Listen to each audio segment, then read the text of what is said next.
China's President Xi Jinping is back in the United States for the first time since 2017. He is in San Francisco for the Asia-Pacific Economic Cooperation Leaders Summit, also known as APEC.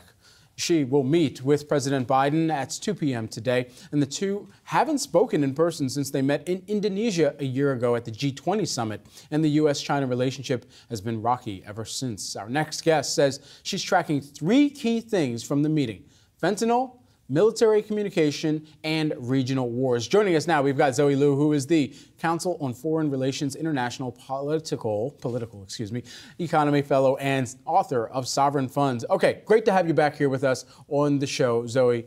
First and foremost, we got to know, of those three big items that you've laid out that you're watching, which takes the cake as the top? Yeah, hi, Brad and Shauna. Thank you very much for having me. From where I stand, I would view military to military dialogue mechanism restoration as first and foremost priority, in the sense that since Nancy Pelosi's tour of Taiwan, the United States and China does not or hasn't been able to communicate military to military. And on top of that, China now does not even have a defense minister. So that not only worries me, but also worries our allies in the region.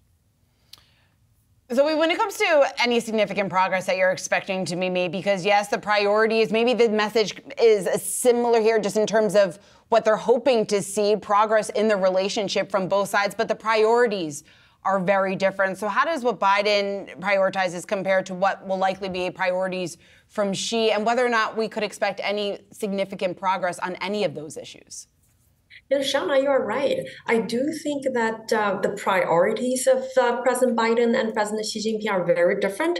Viewing from President Biden's perspective, perhaps restoring, he is having less of pressure compared with President Xi Jinping in terms of managing or restoring U.S.-China relations to the pre-Trump era, specifically because, on the one hand, he is having an election next year, and then on the other hand, the U.S. economy and economic growth trajectory is on a much stronger momentum and footing compared with that of China. Whereas from the point of President Xi Jinping, his top priority perhaps is to show to China's domestic audience that he is able to manage the geopolitical tension with the United States. So from that perspective, for President Xi Jinping, injecting a confidence to the Chinese economy is his first priority, whereas for President Biden, this is not necessarily the case. He probably would prioritize issues that matter a lot for American interests,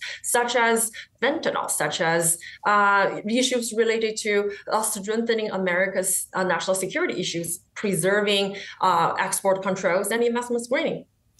Zoe, does management of the U.S.-China relationship from Xi Jinping's standpoint also mean potential removal of some of the tariffs that have been on the table now, have not been removed since the tit-for-tat trade war that took place during a previous administration here, that both of these gentlemen now have to continue to wade through and ultimately decide, okay, what is going to be the thing that tips the scale and brings some of that off of the table?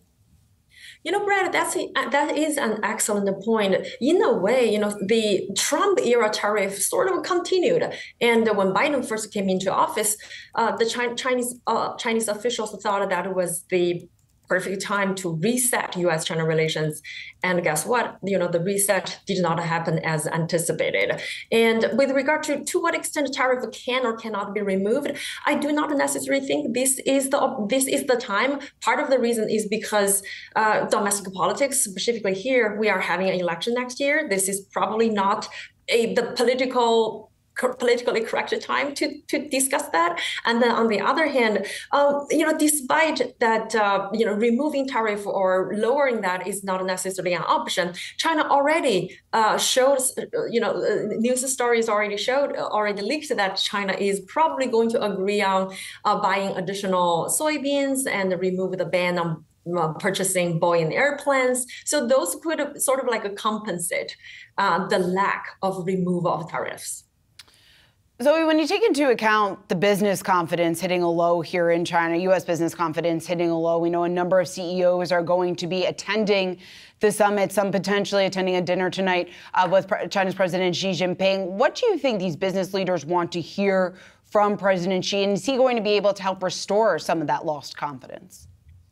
If I were a business CEO, I would want to hear that first and foremost, my investment is welcomed, and then secondly, I'm not going to be forced to transfer my intellectual property, and thirdly, there is not going to be exit bans. I want something concrete, right? However, that's not necessarily President Xi Jinping. That's not necessarily the kind of concrete message that President Xi Jinping is necessarily going to promise.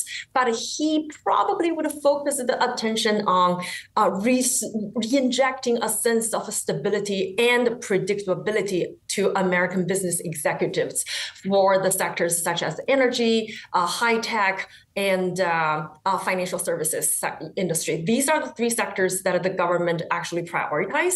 And more specifically, the Chinese economy right now is suffering from a lack of confidence, both domestically and internationally. So hopefully through this dinner with President Xi Jinping, instead of thinking about when and how fast business should pull out of China, maybe this is an opportunity to reevaluate what are the sectors that we can go into. We'll wait to see what we hear tonight and over the coming days from these meetings. All right, Zoe Liu, always great to get your perspective. Counsel on Foreign Relations, International Political Economy, a fellow. Thanks so much, Zoe. Thank you for having me.